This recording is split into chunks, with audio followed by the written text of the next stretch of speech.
दोस्तों, मैं सतबीर दलाल अपने यूट्यूब के भारत लिंक ग्लोबल चैनल पर लंदन से आपका स्वागत करता हूं। दोस्तों, अभी 2-3 दिन पहले एक समाचार देखने को मिला मुझे, और वो ये था कि यूपी के अंदर एक पाकिस्तान की औरत है, वो 10 साल से सरकारी नौकरी कर रही थी। तो अब सवाल ये है दोस्तों कि पाकिस्तान से एक औरत आई, उसने अपने फर्जी सर्टिफिकेट बनवाए, फर्जी एजुकेशन के सर्टिफिकेट बनवाए, फर्जी रेजिडेंस के सर्टिफिकेट बनवाए और गवर्नमेंट जॉब यानी एक टीचर की जॉब उसने हासिल कर ली। ये दोस्तों वो तो पाकिस्तान है जिसको हम अपना सबसे बड़ा दुश्मन देश मानते हैं, और जिसमें हमारे जो हिंदू हृदय सम्राट जी हैं वो ये कह रहे हैं कि मैं पाकिस्तान को बर्बाद कर दूंगा, और उन्होंने स्ट्राइक भी की और इतना सारा सब कुछ किया। और ये घटना है दोस्तों यूपी की, उस यूपी की जिसमें हमारे योगी आदित्यनाथ जी जो हिंदुओं के सबसे बड़े पैरोकार हैं, उस स्टेट के अंदर ये घटना घटी। और ये घटना भी कब पता चली, जब उस महिला के किसी जानकार ने शिकायत कर दी कि ये पाकिस्तान की औरत है और यहाँ पर ये सरकारी नौकरी कर रही है, तब ये मामला खुला, नहीं तो ये शायद मामला खुलता भी नहीं। और ये तो दोस्तों एक मामला था, ऐसे पता नहीं कितने के लोग होंगे, कितनी महिलाएं होंगी, कितने के आदमी होंगे जो पाकिस्तान से, बांग्लादेश से या और कहीं से आके न यहाँ पर बस रहे हैं और यहाँ पर सरकारी नौकरी कर रहे हैं, फर्जीवाड़ा कर रहे हैं, ठगाबगी का काम करने लग रहे हैं, और हमारी पुलिस है, हमारी सरकार है, उसमें मामले में कुछ भी नहीं करे।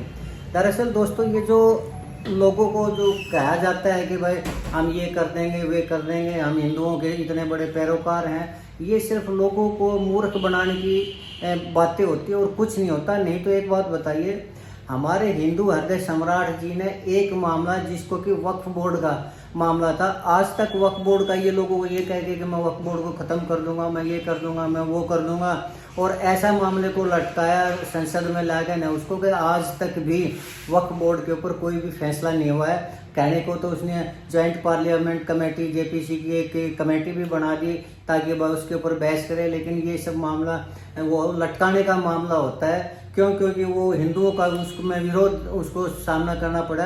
लेकिन मेन बात यह है कि इस तरह के वक्फ बोर्ड की जो सारी ज़मीन, जो कि देश का सबसे बड़ा और अमीर बोर्ड है रेलवे के बाद, और वो आर्मी और रेलवे के बाद जो जिसके पास सबसे ज़्यादा ज़मीन है, वो लोगों की ज़मीन कब्जा लेता है और लोगों के घरों को कब्जा लेता है, लोगों के घरों फैक्ट्रियों को कब्जा लेता है। ये क्या कहना है कि ये तो वक्फ बोर्ड की ज़मीन है, और उसकी कहीं कोई सुनवाई नहीं होती।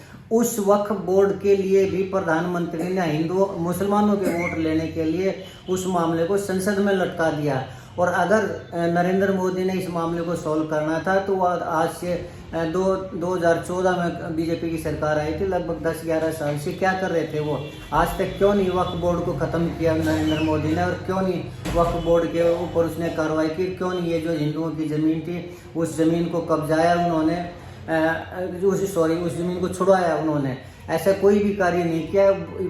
क्यों नहीं किया? क्योंकि मोदी जी को भी मुसलमानों की वोट चाहिए थी, इसलिए वो कोई भी ऐसा काम नहीं करते जिससे कि मुस्लिम समुदाय वो उनसे नाराज़ हो और उनसे वोट की उम्मीद वो छोड़ दे कि वो उनको वोट दे देंगे बीजेपी। जबकि हकीकत ये है कि मुस्लिम समुदाय ने कभी बीजेपी को वोट न देने थे, न दिए हैं, न ही भविष्य में देंगे।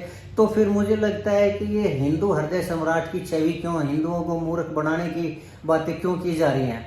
ये सिर्फ महज एक ढकोसला है लोगों को मूर्ख बनाने का हुआ है। नहीं तो इस तरह के जो घटना, जो मैंने एक टीचर की घटना बताई थी, इस तरह के यूपी के अंदर, जबकि बीजेपी का राज है, मोदी योगी की सरकार है, देश के अंदर मोदी की सरकार है, क्या वो इस तरह के मामलों का पता नहीं कर सकते? प्रशासन कहाँ है, सीआईडी कहाँ है, और लोकल जो इंटेलिजेंस है वो क्या इस तरह का, जब वो देश के अंदर इस हद तक घुस के ने सरकारी फर्जी एजुकेशन के भी, रेजिडेंस के भी बनवा लेते हैं, तो उनकी जांच जो है वो कैसे की जाती है, किसने जांच नहीं की, और जब नौकरी देने से पहले क्या क्राइटेरिया होता है, और जो फर्जी डॉक्यूमेंट होते हैं उनको किस तरह जांच की जाती है, ये सारे के सारे जो मामले हैं ये जांच के हैं। लेकिन ये ऐसा कुछ भी नहीं हो रहा, न तो कहीं जांच हो रही है, और पैसे देकर, रिश्वत देकर किसी भी देश का आके कल को आईएसआई के एजेंट भी वो कर लेंगे, या फिर और जो दूसरे मुस्लिम हैं वो अपने हिंदू नाम रख के सरकार फर्जीवाड़ा करके रिश्वत दे के कोई भी इस तरह की नौकरी हासिल कर सकता है। तो ये बहुत ही गंभीर मामला है,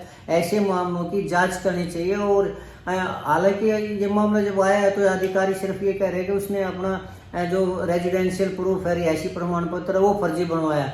जबकि अगर मात्र रिहायशी प्रमाण पत्र फर्जी होता है तो उसकी शिक्षा के जो प्रमाण पत्र थे, क्या वो पाकिस्तान के नहीं थे? उनको कैसे चेक नहीं किया? तो ये सारे के सारे मामले हैं दोस्तों। इस देश के अंदर कुछ भी न तो कोई जांच है, न कोई किसी तरह का वो देश को ये इस तरह के रोकने के लिए कोई सिस्टम है।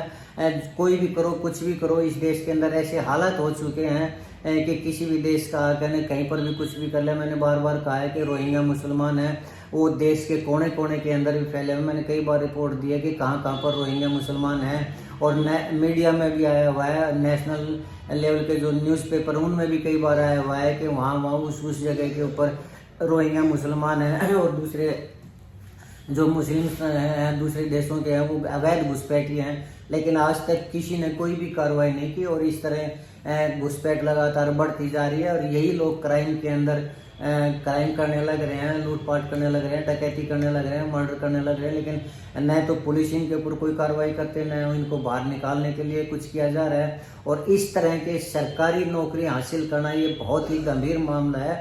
इस तरह के मामलों को ढिलाई नहीं बरतनी चाहिए। और मैं इस मामले में मोदी सरकार से और योगी सरकार से ये कहना चाहूँगा कि जो भी दोषी हैं उस सर्टिफिकेट को जिन्होंने जांच नहीं की, जिन्होंने उनको नियुक्ति पत्र दिया, उन सभी के ऊपर कार्रवाई करनी चाहिए। लेकिन मुझे नहीं लगता है कि इस मामले में कोई कार्रवाई होगी। तो ये पता नहीं, समझ में नहीं आता कि इस देश का क्या होगा, कैसे होगा। न कहीं कोई सुनवाई होती है, न कहीं कोई कार्रवाई होती है। कोई कहीं से आओ, कोई कार्रवाई करो, कोई अपराध करो, कुछ भी करो, कहीं कोई रोकथाम नहीं है। इस देश का इतना जो बुरा हाल है, इतना तो कांग्रेस में भी नहीं हुआ था जितना बुरा हाल अब बीजेपी के राज में हुआ है।